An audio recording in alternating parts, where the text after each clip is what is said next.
বিদ্যাসাগরের মাতৃভক্তি যে অতুলনীয় ছিল সে বিষয়ে আমরা প্রায় প্রত্যেকেই অবগত। তার জীবন কথা আলোচনায় বিভিন্ন ছোট ছোট গল্পের মধ্য দিয়ে উঠে আসে তার মাতৃভক্তির পরিচয়। এরকমই একটি গল্প আমরা অনেকেই শুনেছি যে মায়ের যাকে উপস্থিত হতে বিদ্যাসাগর নাকি বর্ষাকালে এক ভীষণ দুর্যোগের রাত্রে দামোদর নদ সাঁতরে পার হয়েছিলেন।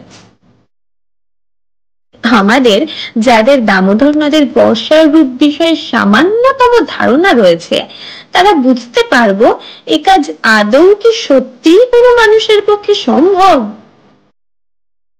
দামোদরকে বলা হয় দুঃখের নদ। এই নদে বন্যা, তারপর একে বর্ষা, তার উপর দুর্যোগের রাত্রি। ধরেই নেওয়া যায় যে এহেন কালে দামোদর কি রূপ নিয়েছিলেন।